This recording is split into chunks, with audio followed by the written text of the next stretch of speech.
And we're going to do 4, I think. I'm gonna change the order that I did them in, though. So the first one, I have a block of wood sitting on a table, and a bullet is fired at 300 meters per second. It has a mass of 0.005 kilograms, so it's a small 5-gram bullet. It's fired at 300 meters per second. It emerges on the other side of the wood, and it has lost 75% of its kinetic energy.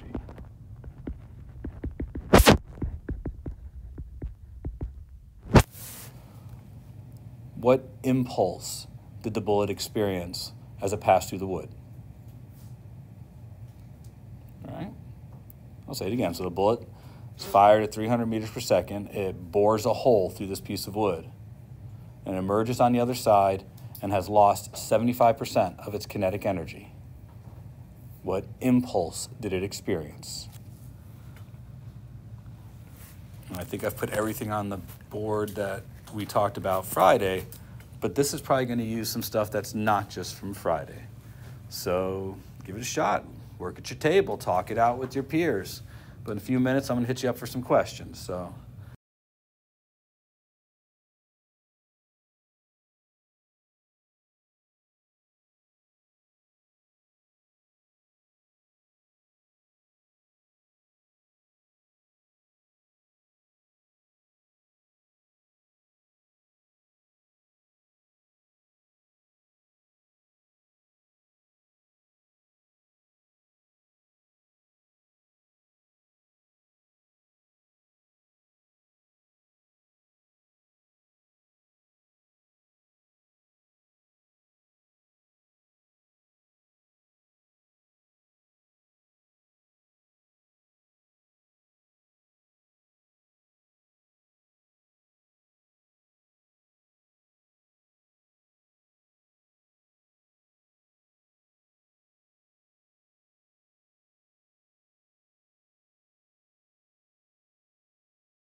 All right, so for our next example,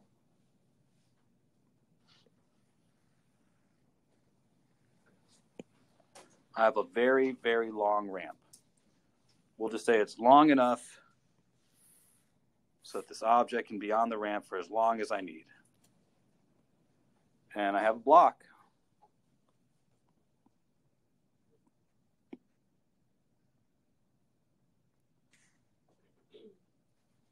I put the block on the ramp, and the ramp makes an angle of 30 degrees with the horizon.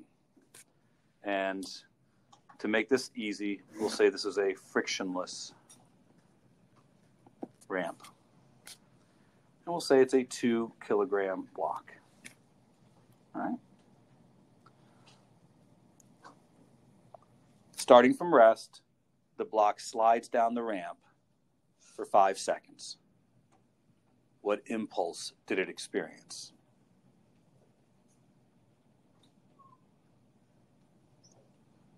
Again, starting from rest, the block slides down the ramp for 5 seconds.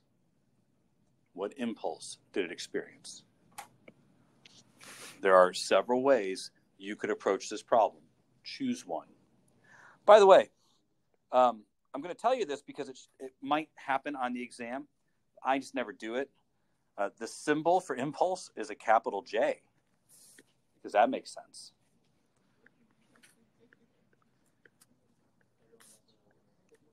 Can't tell you why it's a J. I can tell you that we could use I, but I is the standard symbol for current in electronics, and I is the standard symbol of moment, of inertia in this class. I don't know. I mean, same reason probably P is for momentum, J is for impulse. It doesn't make a whole lot of sense. And I'm not trying to have it make sense. I just know that on an exam, they could use J as a symbol of impulse. I want you to know that. I just generally write the word impulse out. All right, so let me just throw something out there. Remember, with impulse, unlike with work, we're always talking about the net force. Work, we could talk about the work done by any force, but with impulse, because it has to change the momentum, the force has to be unbalanced. So we were talking about the unbalanced part of the force. And in this problem, that should be something you've gotten memorized. The force of something down a ramp. If you haven't memorized it yet, then you're having to do a whole free body diagram. That's probably going to take you longer than what is acceptable for this question. So I'll remind you, on a ramp, it's mg sine theta. That would be the unbalanced force down the ramp. Times time. This one was super straightforward. But yeah, it didn't have anything about velocity in it, except that it started from rest. Just so you know, even if it hadn't started from rest, it still had the same impulse. In this case, it's about the unbalanced force. So, did you get 50? Kilograms meters per second. Or, and I talked about this on Friday too, 50 Newton seconds. Either one of those would be the appropriate units here. Does anybody need me to do this more thoroughly? All right.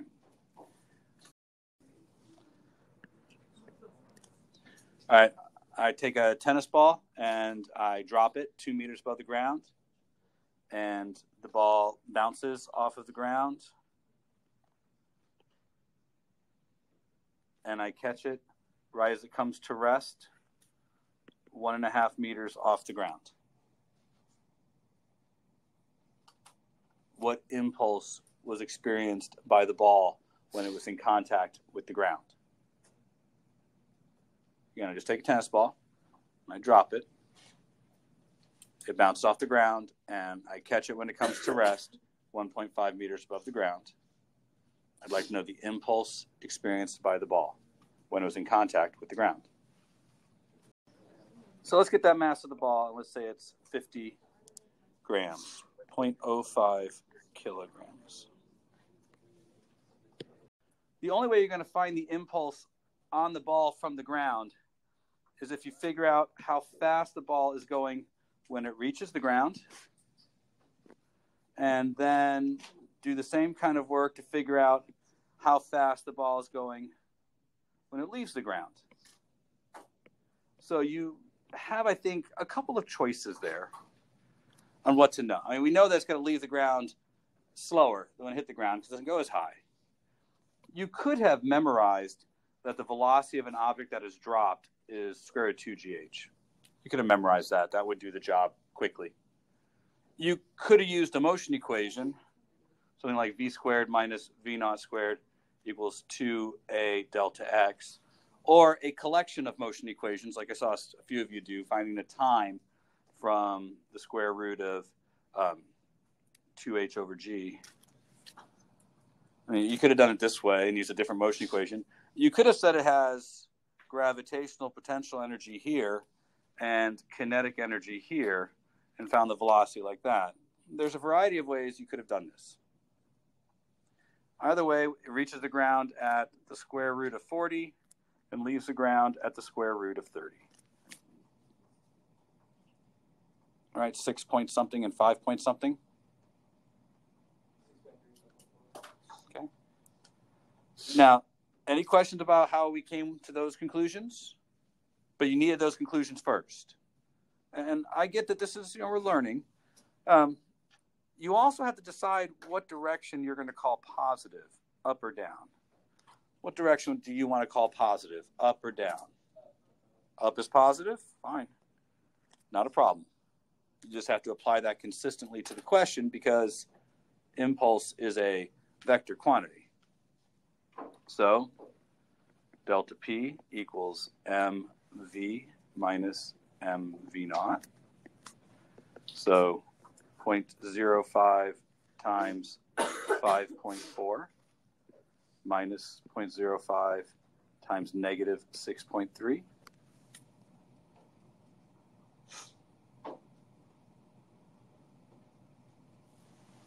That look good to you guys?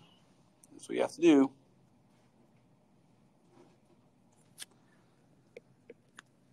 And I think it works out to point something, 0.54 maybe. I don't remember.